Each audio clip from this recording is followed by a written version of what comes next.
The island of Rhodes lies 225 miles off the coast of Greece. It's the ideal place for a film or even a honeymoon. Evie and I had been married 3 weeks when I came here to make the Guns of Navarone. We were promised time off for the honeymoon we hadn't had time for back home. Rhodes is an old fortified town. In the harbor, they say, once stood the Colossus of Rhodes, a statue that was one of the 7 wonders of the world.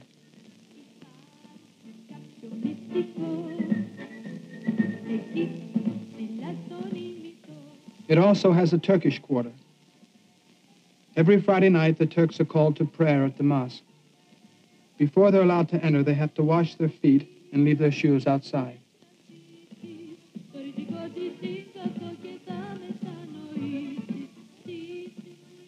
We walked through squares where children were playing in the sunlight.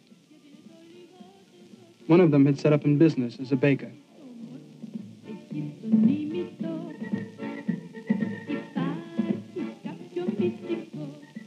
It tasted so good we had to share it with the other kids.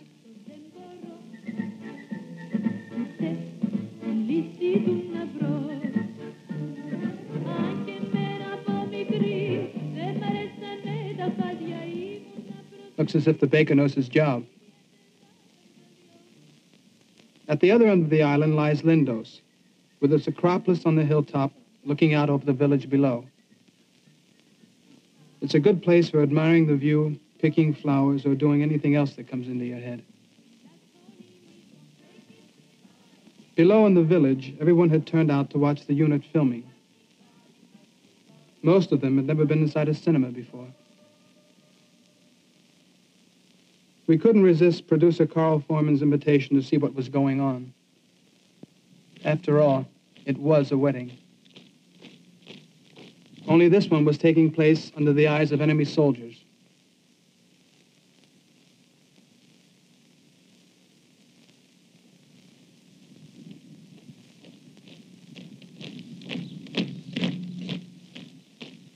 For a real tourist's eye view of Rhodes, buy a donkey with a kind face and a good sense of direction.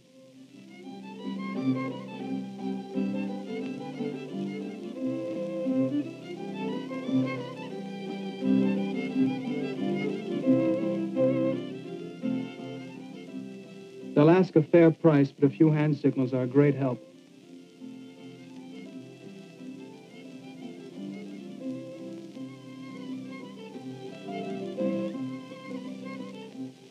These handsome creatures could have taken us to the Acropolis in their sleep.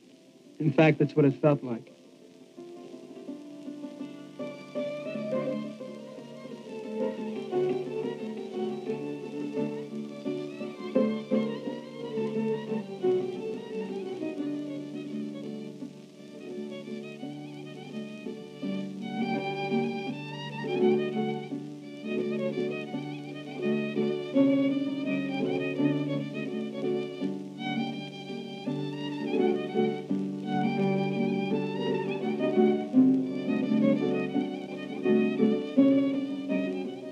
But we made it.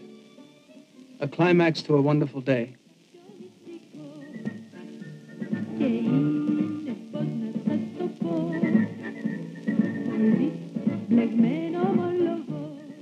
But one look at the kike in the bay reminded me that the honeymoon was nearly over.